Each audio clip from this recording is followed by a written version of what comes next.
అందరికీ welcome to Soumya dogs. ఈరోజు morning లేచి పూజ అది చేసేసుకుని అయిపోయిందండి. పూజ అయిపోయింది, పూజ చేసుకున్నాము.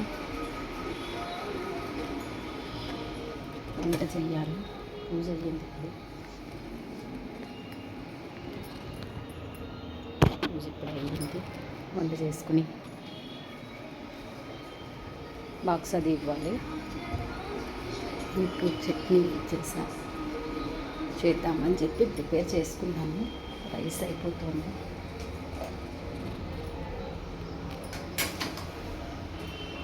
రైస్ అవుతుంది.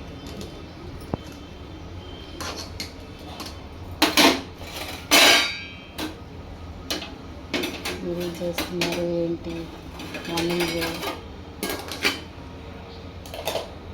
మార్నింగ్ లేచి పెంచాక చాలా ఇంట్లోనే అయిపోతూ ఉంటుందండి. అందరికీ కూడా బాక్సులు ఇవ్వడం అదేనా.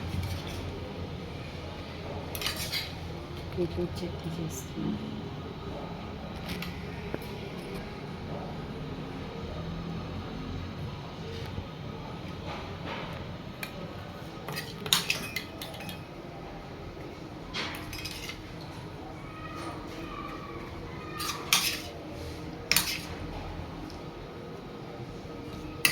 బీట్రూట్ చట్నీ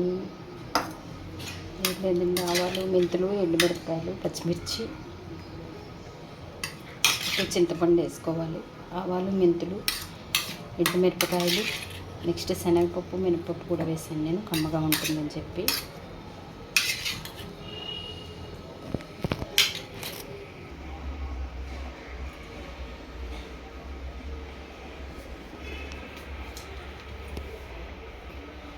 చట్నీ చేస్తాను.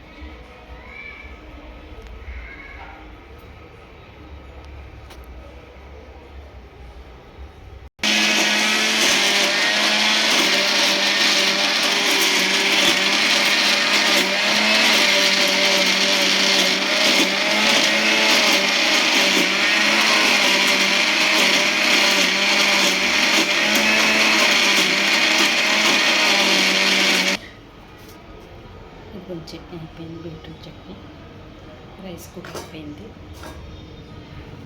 నాకంగా చెప్పా కదా, బీట్రూట్ చట్నీ ఆవాలు, మినపప్పు, శనగపప్పు, జీలకర్ర, ఎండుమిరపకాయలు, రెండు మూడు మిరపకాయలు, పచ్చిమిర్చి, కొత్తిమీర, నెక్స్ట్ చింతపండు, ఉప్పు, ఇవన్నీ ఫస్ట్ అయితే మా పోపు గింజలు వేసేసుకోవాలండి. ఆవాలు, మెంతులు, ఎండుమిరపకాయలు, పచ్చిమిర్చి, నెక్స్ట్ శనగపప్పు, మినపప్పు కొంచెం కమ్మదనానికి వేయించేసుకుని పక్కన పెట్టుకుని, నెక్స్ట్ దాంట్లో కొంచెం ఆయిల్ వేసి బీట్రూటు, పచ్చిమిర్చి, నెక్స్ట్ కొత్తిమీర, చింతపండు, ఉప్పు ఇవి ఒక్కసారి కొంచెం మగ్గనిస్తే పచ్చివాసన పోతుందన్నమాట. అయిపోయిన తర్వాత అంతే గ్రైండ్ చేసేసుకోవాలి. అన్నీ వేసుకుని గ్రైండ్ చేసుకుంటే సూపర్ చట్నీ ఉంటుంది. కొంచెం నెయ్యి వేసుకుని తింటే సూపర్ ఉంటుంది. ఇది ఈరోజు కూడా చాలా వేడిగా ఉంది. ఇల్లు ఒకటి సర్దుకోవాలండి, ఎందుకంటే సమ్మర్ అంతా అసలు ఇంట్లోనే ఉండలేకపోతున్నాము. అలాంటిది ఇల్లు సర్దాలంటే కష్టమవుతుంది. కాబట్టి కొంచెం వర్షం వచ్చిన తర్వాత ఆ ఇల్లు అది కొంచెం దులుపుకొని చేసుకోవాలి. ఓకేనా? ఇదండి ఈరోజు.